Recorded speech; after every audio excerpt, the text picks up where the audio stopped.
Tonight's file is a dramatized story inspired by real-world patterns of control and medical abuse.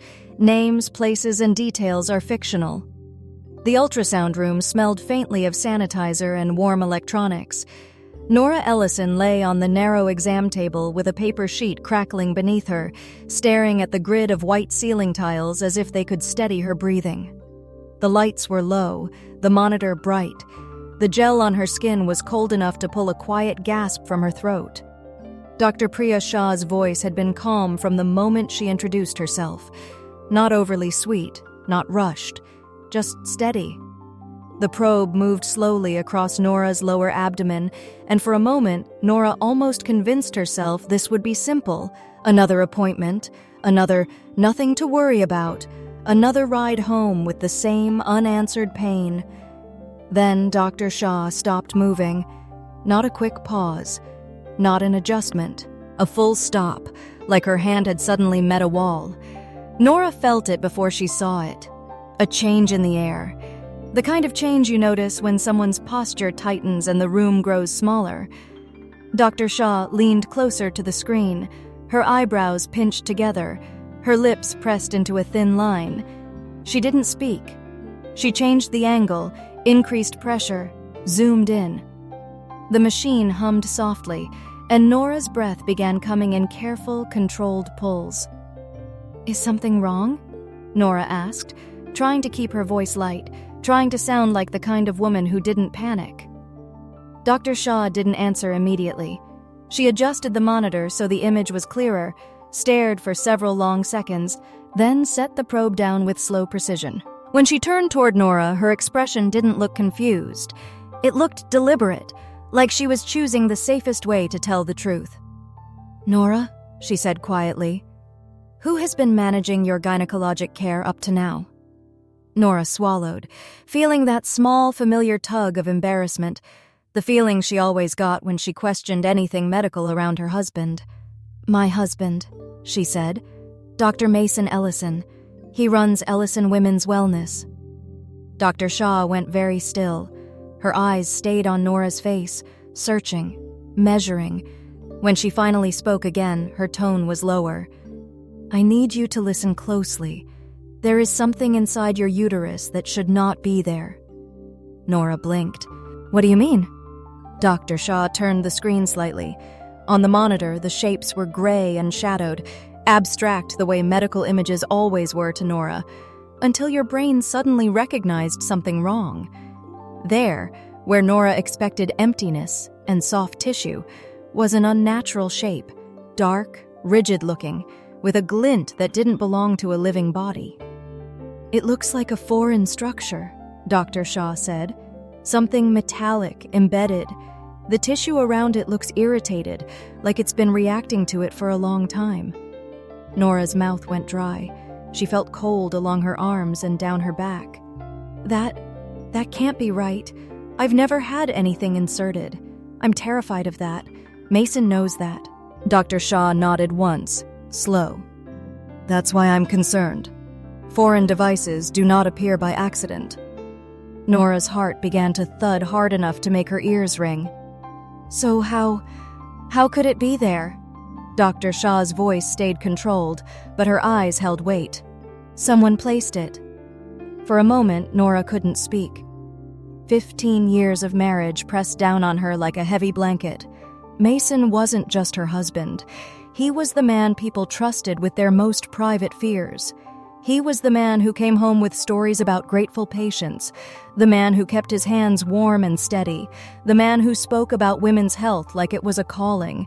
And for years, Nora had felt proud of that. Proud of him, proud of them. When friends asked what it was like being married to a doctor, Nora used to smile and say, "It's comforting. He always knows what's going on." She believed that meant safety. She believed knowledge meant protection.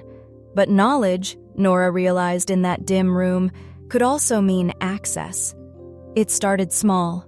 A cramp here, a stabbing ache that came and went, a cycle that drifted out of its usual pattern.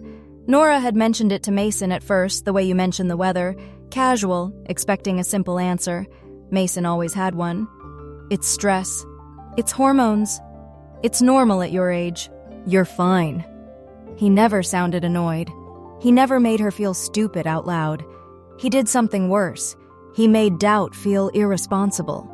He spoke with such calm certainty that Nora began to question her own senses. The pain got worse anyway. Some days it was a pressure so deep it felt like a fist closing inside her. Some days it was sharp enough to steal her breath in the middle of a sentence. Her bleeding became unpredictable, spotting without warning, then nothing for weeks, then sudden heavy bleeding that left her lightheaded at work. She told Mason again, more seriously. He smiled, kissed her forehead, and told her she was working too hard. He offered her pills. He offered her reassurance. He offered her his voice, smooth as silk, confident as a locked door. He didn't offer labs. He didn't order imaging. He didn't refer her to anyone else. The first time Nora asked if she should see another doctor, Mason laughed softly like she'd made a sweet joke. "Why would you need someone else?" he said, "when you have me?" It should have felt loving. Instead, it felt like a hand closing around her wrist. One night, the pain hit so hard Nora found herself on the bathroom floor, back against the tub, trembling. The tiles were cold through her pajamas. Her throat tightened around every breath, and fear pooled in her chest like water. Mason didn't panic. He didn't call anyone. He knelt beside her, pressed a pill into her palm, and told her to relax. His voice stayed gentle, the way it always did when he wanted Nora to surrender. And she did, because she had been trained by love and habit to surrender. But after he fell asleep, Nora lay awake with one thought repeating, steady and sickening. A body does not scream without a reason. When Mason left town for a medical conference, Nora felt a strange surge of clarity. Not courage exactly, desperation sharpened into action. The moment his car disappeared down the street, she opened her laptop and searched for a clinic across town, far from Mason's professional circle, far from anyone who might feel loyal to him. Her hands shook as she booked the appointment. At Dr. Shaw's office, Nora expected to be dismissed again. She expected the familiar script: stress, hormones, age, normal. But Dr. Shaw listened. She didn't interrupt. She didn't rush Nora's words. She didn't say, probably nothing. She asked careful questions and watched Nora's face like it mattered. When Nora finished, Dr. Shaw nodded once. "Let's do an ultrasound today." And now Nora was here, staring at an image that didn't make sense, hearing words that cracked her life open. Dr. Shaw pulled a stool closer and spoke like she was building a bridge across a dangerous gap. "I'm going to order blood work and a higher resolution scan," she said. "But based on what I'm seeing, I'm not comfortable sending you home to wait." Nora's voice came out small. "Is it dangerous?" Dr. Shaw hesitated, just enough to be honest. "It can be. Chronic inflammation in the uterus can lead to scarring, infection, and abnormal cellular changes. I'm not saying that is definitely happening, but it's a possibility we have to take seriously." Nora felt the word abnormal land like a stone in her stomach. Dr. Shaw printed a referral and slid it toward her. "Go to Bayview County Hospital today. They have the surgical team and imaging equipment to remove this safely. I recommend you go now." Nora stared at the paper like it was a ticket to a different life. "Remove it," she whispered. "Yes," Dr. Shaw said. "Whatever it is, it does not belong in your body." Nora's mind clung to one desperate question. How could something be inside me without me knowing? Dr. Shaw's gaze didn't flinch. Someone had to place it. And Nora, given what you've told me about your husband being your doctor, I strongly recommend you speak with law enforcement. Nora blinked. Law enforcement? Non-consensual insertion of a device is assault, Dr. Shaw said. It's a crime. Nora walked out into the parking lot with her knees weak, her skin buzzing. The sunlight was too bright, the world too normal. She sat in her car and stared at the steering wheel until her fingers went numb. Only one person had been close enough. Only one person had been there in the moments she was vulnerable, trusting, unconscious. The hospital admitted her within hours. Everything moved fast. Forms, wristbands, questions spoken over her head, bright hallway lights that made her squint. A nurse tucked hair behind Nora's ear and told her she would be okay, but Nora felt like she was floating outside her own body. The surgeon assigned to her case, Dr. Adrian Cole, spoke in a careful, practiced tone. "We're going to remove the foreign device," he said. "We'll clean the surrounding tissue and take samples for pathology. We'll document everything thoroughly." Nora signed the consent forms with a hand that didn't feel like hers. In the operating room, someone placed a mask over her face. Her last clear thought was Mason's voice from countless nights. "Trust me." Then the world blurred and folded inward. When Nora woke up, her throat was dry, and her body felt heavy. Pain lived deep in her abdomen, different from before, cleaner somehow, surgical and new. She turned her head, blinking against the bright recovery room lights. Dr. Cole stood beside her bed holding a sealed clear container. Inside was a small object, dark and corroded, irregular like it had been eaten by time. It didn't look like the polished medical devices you see in pamphlets. It looked old. It looked wrong. Nora stared until tears filled her eyes.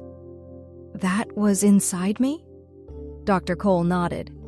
"Yes, embedded, and based on the condition, it appears to have been there for years." Nora's voice cracked. "What is it?" "It's a contraceptive-type uterine device," Dr. Cole said. "But it's not consistent with modern models. It appears to be an older, recalled design. We're working with compliance to identify it precisely." The word recalled echoed through Nora's skull. Recalled meant dangerous. Recalled meant known harm. Recalled meant someone ignored warnings. Dr. Cole's expression stayed steady, but his eyes carried seriousness. "We took tissue samples," he said. "There are signs of chronic irritation. You'll need close follow-up." Nora's lips trembled. All those years wanting a child, all those years Mason smiling and saying later, all those years of pain dismissed as normal. And this corroded piece of metal, had been sitting inside her body like a silent verdict. That evening, a woman in plain clothes entered Nora's hospital room. She wasn't wearing a uniform, but everything about her posture said authority, stillness, control, eyes that noticed details. "Ms. Ellison," she said, showing a badge. "Detective Marisol Vega." Nora tried to sit up, suddenly aware of how exposed she was even in a hospital gown. "I didn't call—" "You didn't need to," Detective Vega said gently. "When medical staff find evidence that suggests assault, it triggers a report." She pulled a chair close. "I'm going to ask you some questions. Some will be uncomfortable, but your answers matter." Detective Vega's voice stayed calm, but it didn't soften the truth. "Have you ever been under anesthesia at your husband's clinic?" Nora blinked, and memory rose like bile. 6 years ago, Mason had insisted she get a minor procedure done at his facility. "It's easier," he'd said. "I'll be right there. I'll oversee everything." Nora remembered the mask, the drifting, the warmth of Mason's hand squeezing hers as the world faded. "He did," Nora whispered. "He oversaw it." Detective Vega wrote it down. "Did anyone else treat you that day?" Nora swallowed. "I don't know. Mason handled everything." Detective Vega nodded once. "That's important." The next day, Detective Vega returned with a thin folder. She placed it on Nora's tray table like it was heavy. "The device removed from you had identifying marks," Vega said. "We traced them through inventory and disposal records." Nora's hands went numb again. "What did you find?" Detective Vega opened the folder and slid a page toward Nora. "It links back to Ellison Women's Wellness. According to records, this device was logged as destroyed 6 years ago." Nora stared, not understanding how her life could be reduced to a line of paperwork. Detective Vega's voice stayed even. "The disposal form was signed by your husband." Nora's breath left her in a rush. The room tilted. Her mind fought for a lie big enough to hold on to, but there wasn't one. "So it came from him," Nora whispered. Detective Vega didn't gloat. She didn't look pleased. She looked like someone who had seen what power does to people and hated it every time. "Yes," she said, "and your pathology report shows precancerous changes consistent with long-term irritation." Nora's vision blurred. "Precancerous?" "We caught it early," Vega said. "But it's serious. If you hadn't gone in for that ultrasound, you might not have caught this in time." When Nora was discharged, she went home with discharge papers, follow-up appointments, and a new kind of silence inside her. A silence made of realization. Detective Vega granted Nora permission to retrieve personal belongings from Mason's clinic, accompanied by documentation. The clinic hadn't been formally sealed yet, and Nora needed her own records, her own things, anything that still belonged to her. The building looked exactly the same as it always had. Soft music in the lobby, tasteful posters promising comfort, a smiling receptionist who didn't know where to put her eyes when Nora walked in. Nora's footsteps sounded too loud in the hallway. She reached Mason's office and pushed the door open. Everything inside was staged perfection. Framed diplomas, patient thank you notes, photos of Nora and Mason on vacations, frozen smiles in glossy frames. It felt like walking into a theater set designed to make people believe in a lie. As Nora began searching through drawers, a young woman stepped into the doorway. She wore scrubs and held something small in her hand, a pregnancy test. The woman froze when she saw Nora. "Mrs. Ellison, I thought you were still in the hospital." Nora's eyes moved to the woman's left hand. A ring, not identical to Nora's, but similar enough to be intentional. A message without words. Nora's voice came out quiet, almost gentle. "What's your name?" The woman swallowed. "Tessa." Nora nodded once, the way you nod when you already know the answer but your body still needs to hear it. "Is it his?" Tessa's face crumpled, and that was all the confirmation Nora needed. Tessa whispered, shaking. "He told me you couldn't have children. He said you didn't want them anymore. He said your marriage was basically over." Nora felt something inside her finally break. Not loudly, not dramatically, just a final snapping of the last thread holding the illusion together. She left the clinic without screaming, without confrontation, because rage felt too small for what she was feeling. What she felt was emptiness turning into focus. At home, Nora walked into Mason's private office and sat down at his computer. The password came to her instantly, like her mind had been saving it for a day she'd need it. His mother's birthday. The screen unlocked. On the desktop was a folder with a name that made Nora's stomach tighten. "Hush." Her hand hovered over the mouse. The room was quiet enough that she could hear her own pulse. She clicked. Inside were hundreds of photos. Mason holding a toddler at the beach, Mason smiling at a birthday party, Mason's arm wrapped around Tessa's waist in a kitchen that wasn't Nora's. A second life documented in bright colors and casual intimacy. Then Nora found the messages.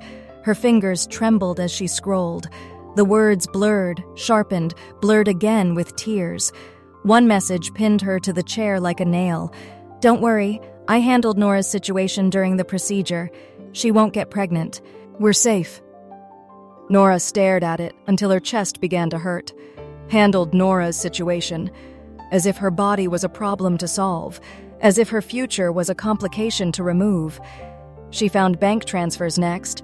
Monthly payments, a lease in Tessa's name, insurance documents listing beneficiaries Nora had never heard of. Mason hadn't simply lied, he had engineered.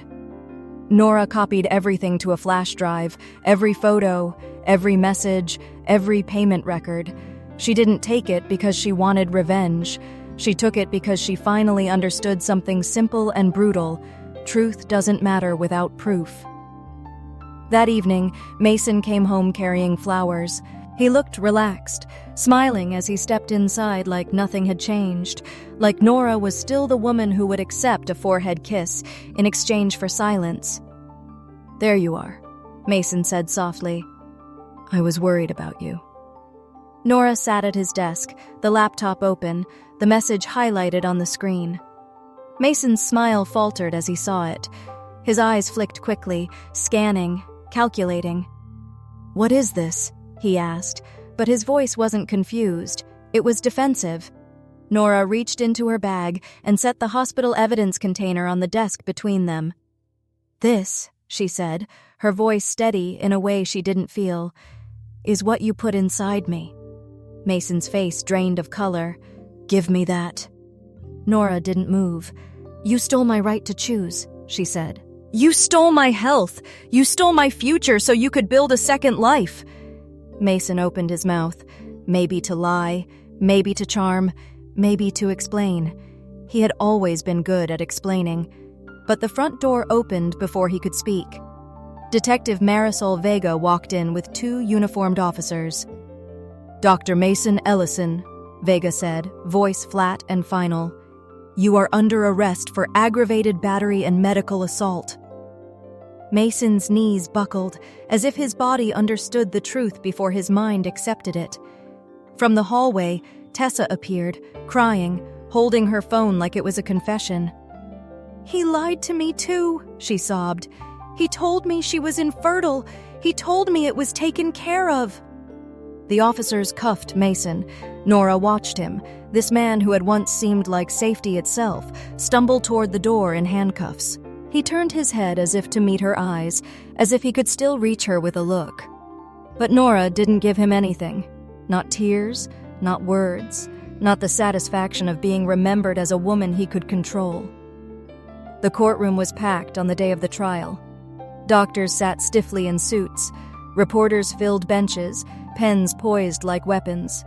Former patients whispered behind their hands, faces pale with the realization that the kindness they trusted might have been a mask. Nora sat in the front row with her hands clasped together, not to appear calm, but to keep herself from shaking. Dr. Priya Shah testified first. She explained the ultrasound findings and why she felt urgency. Dr. Adrian Cole testified about the surgery, the removal, the documentation, the chain of custody. Hospital compliance presented the identification process and the abnormality of the device. Detective Vega presented the inventory trail, the disposal log, the signature at the bottom, Mason Ellison. His signature looked normal, clean, professional. That was the worst part. The horror wasn't messy. It was paperwork. Tessa took the stand, crying through her testimony. She confessed the affair, the promises, the ring. She admitted she didn't know what Mason had done until Nora's case forced the truth into daylight. When Nora testified, she didn't yell. She didn't perform. She spoke like someone telling the truth for the first time without being interrupted. "I trusted him," Nora said, "and he used that trust like a tool." The jury listened. The judge listened. And when the verdict came back, it was simple. Guilty. Mason's license was revoked. His clinic was shut down pending investigation. He was sentenced to prison. Restitution was ordered. The court spoke in numbers and years, but Nora heard something else beneath it. Confirmation.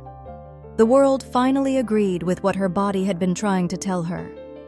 A year later, Nora's life looked nothing like it used to. Her follow-up scans were steady.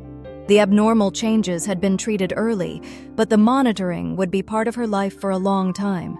There were appointments she couldn't skip and memories she couldn't erase. She went to therapy. She learned how control can hide inside tenderness. She learned how easily love can be weaponized when someone has authority and access. And slowly, something else grew in the empty space Mason left behind. Ownership. Of her thoughts. Of her choices. Of her future. Nora didn't rebuild her life by trying to become the woman she used to be.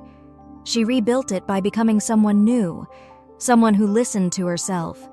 Months later, she applied to be a foster parent, not as a grand gesture, not as a way to heal everything, but because she still had love left, and she refused to let cruelty be the final author of her story. One evening, a caseworker brought a small boy to her door. He stood in the entryway clutching a backpack like armor, eyes scanning the room as if expecting danger to step out of the walls. Nora knelt to his level and kept her voice soft. "You're safe here," she told him. "No one gets to decide your body or your life, but you." The boy didn't smile right away. He just stared, uncertain, as if safety was a foreign language. Nora understood that feeling. And as the door closed behind them and the house settled into quiet, Nora felt something shift inside her. Not the old fear, not the old pain, but a steady sense of ground beneath her feet. She had lost years. She had lost trust. She had lost the future she once pictured, but she had gained something Mason could never steal again: her truth, her freedom, and a life that finally belonged to her.